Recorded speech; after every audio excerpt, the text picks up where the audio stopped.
로사의 책방에 오신 여러분 안녕하세요. 책 읽는 즐거움의 로사입니다.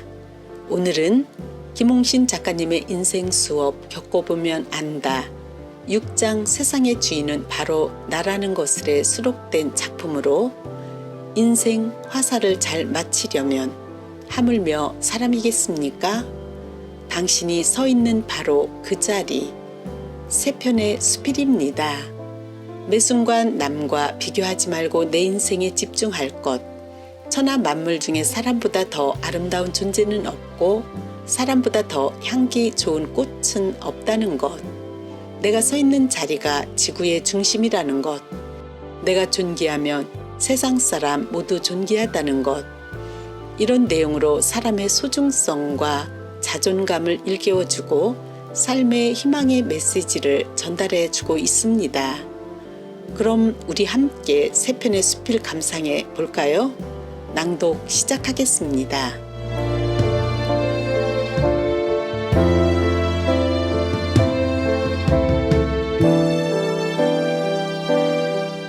인생 화사를 잘 마치려면. 김홍신. 유대인은 어려서부터 질문하는 법을 배운다고 합니다. 자녀가 학교에 다녀오면 부모는 오늘 선생님께 어떤 질문을 했는가를 묻고 선생님의 답변에 대한 얘기를 나눈다고 합니다.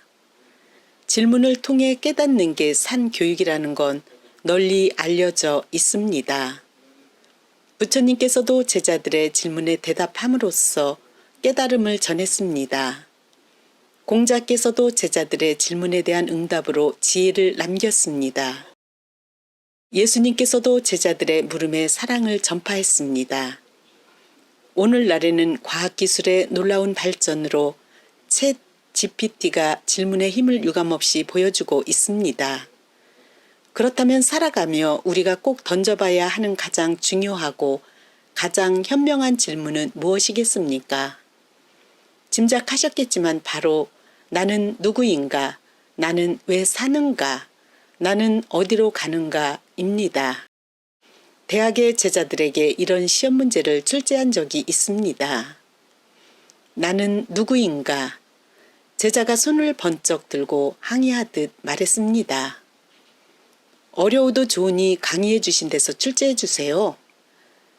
저는 고개를 끄덕이고 말했습니다. 그동안 제가 가르친 게 바로 나는 누구인가 였어요.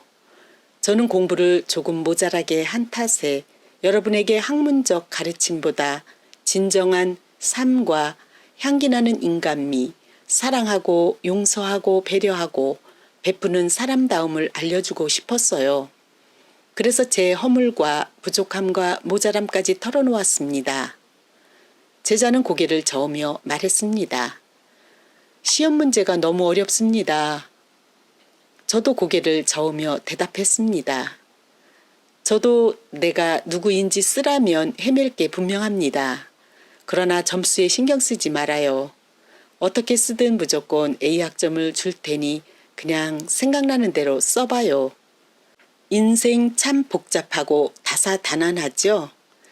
잘 살려면 적어도 내가 누구인가를 알아차려야 해요. 공부에는 두 가지가 있다고 생각해요. 하나는 학문이나 기술을 배우고 익히는 것이고 또 다른 하나는 인생살이를 지혜롭게 가꾸는 내면의 성찰이에요.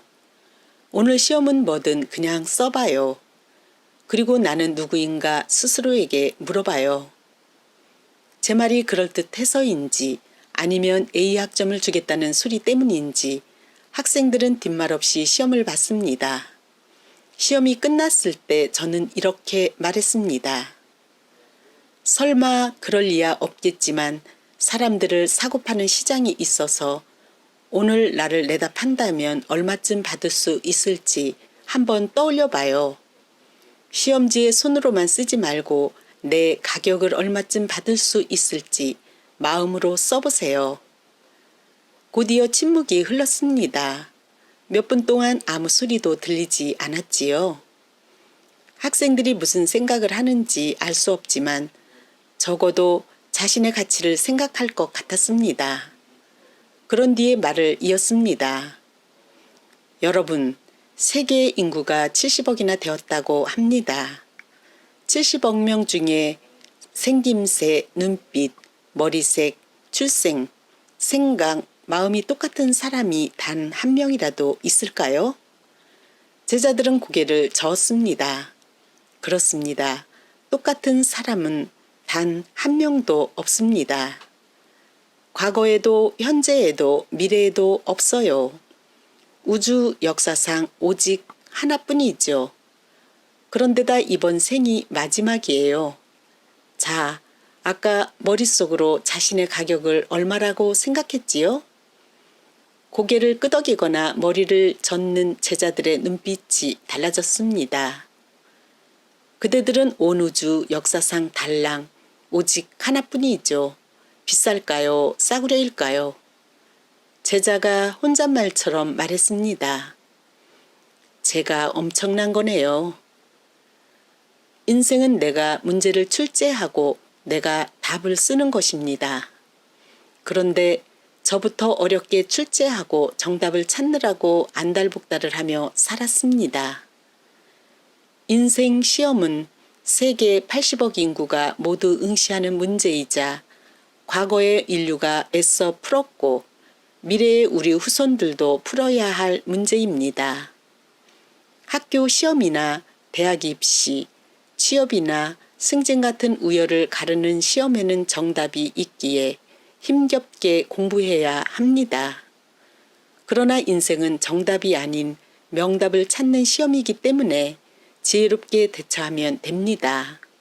곧 쉽게 가볍게 아는 만큼만 문제를 출제하는 것입니다. 그러면 해답을 바로 찾을 수 있어 인생이 살맛납니다. 물론 명답을 찾는 일이 결코 쉽지만은 않습니다.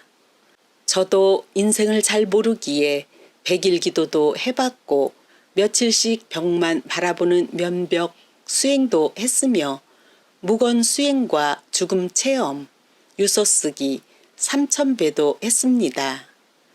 경상북도 문경의 깨달음의 장에서 수련하며 나는 누구인가, 어찌 살 것인가에 대한 해답을 알아낸 듯 했지만 불과 얼마 못 가서 다시 살던 대로 사는 어리석음을 드러내기도 했습니다. 우리는 모두 저마다 인생 관역을 지니고 살아갑니다. 관역에는 나는 누구인가라는 질문이 써있지요. 사람은 누구나 인생 화살을 100개쯤 가지고 태어난다고 생각합니다. 죽을 때까지 원하는 것을 쏘아 마치는 게 인생사인 것 같습니다. 제가 마친 것 중에 가장 잘 마친 것은 소설가라는 직업을 택한 것입니다. 아내와 함께 잘 쏘아 마친 것은 아들과 딸을 낳아 기른 것입니다. 활을 잘 쏘려면 실력을 길러야 할 뿐 아니라 스승의 가르침과 친구의 신의, 부모의 사랑과 선배의 길 닦음으로부터 도움을 받아야 합니다. 기회를 잘 포착해야 하고 나아가고 물러설 때를 지혜롭게 알아내야 합니다. 사람마다 개성이 다르고 능력과 재주도 다릅니다. 그렇게 서로 다른 특징들이 조합되어 쓰일 때 세상은 날로 발전합니다. 그 쓰임은 나에게도 이롭고 남도 이롭게 해야 합니다. 2004년 아테네 올림픽 때 기이한 일이 생겼습니다. 남자 50m 소청 3자세 결승전의 선두를 달리던 미국의 에몬스는 그 분야의 1인자로 평가받는 선수였습니다. 그는 마지막 10라운드에서 만점에 가까운 10.6점을 맞췄습니다. 그러나 경기 결과는 꼴찌였습니다. 자신의 관역이 아닌 옆 선수의 관역에 화살을 쐈기 때문입니다. 인생 화살도 마찬가지입니다. 자기 관역을 겨냥해야지 남의 관역을 맞추면 안 됩니다. 예부터 남의 인생을 탐하지 말라고 했습니다. 100개의 화살이 모두 관역에 도달할 수는 없습니다. 사람마다 다르겠지만 적어도 90개는 연습용이고 나머지 10개로 관역을 마치는 게 인생사일 것 같습니다. 그러니 매 순간 남과 비교하지 말고 내 인생에 집중해야 합니다. 그래야 비로소 나는 누구인가라는 질문에 답하며 스스로 만족스럽게 살아갈 수 있습니다.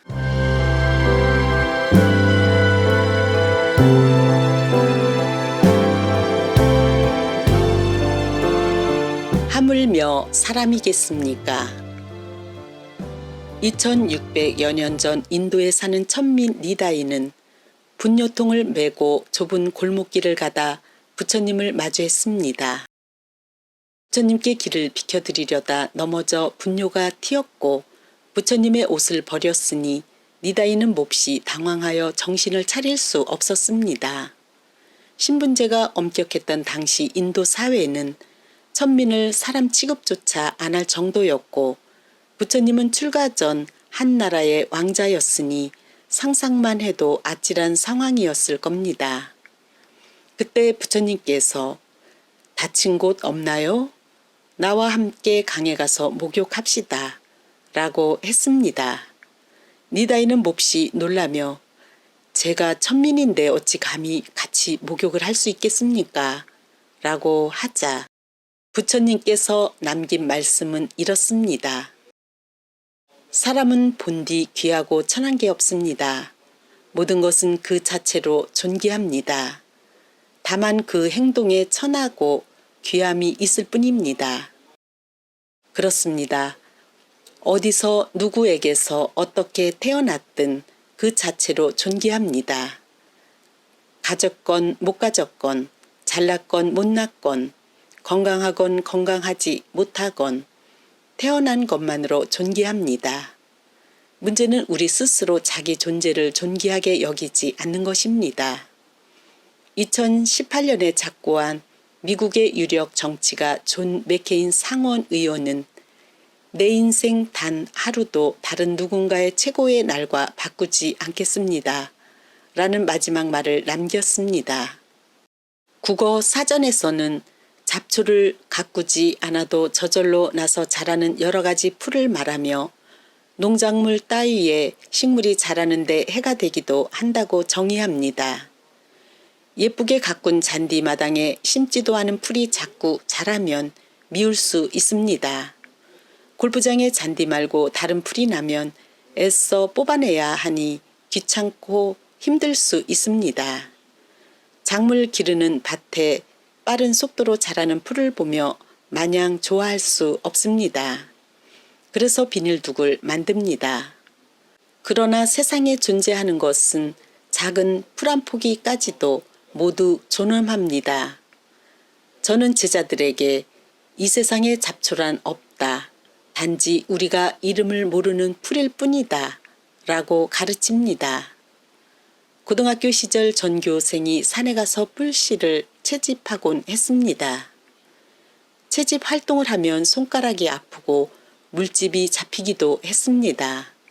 그 시절엔 우리나라에 민둥산이 많아 장마철에 산사태가 잦았기에 사방 공사를 위해 풀씨를 심거나 비탈진 곳을 정비했습니다. 이름 모를 풀씨가 그만큼 소중했습니다.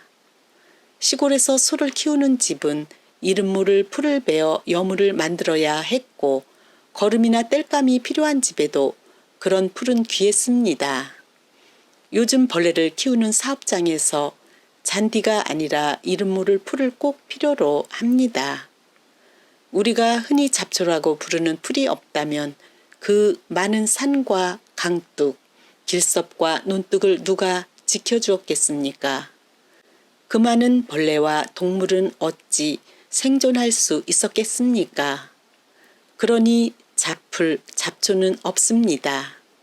한 포기의 풀도 그리 소중한데 하물며 사람이겠습니까? 천하 만물 중에 사람보다 더 아름다운 존재는 없고 사람보다 더 찬란한 보석도 없습니다. 사람보다 더 진귀한 명품도 사람보다 더 향기 좋은 꽃도 없습니다.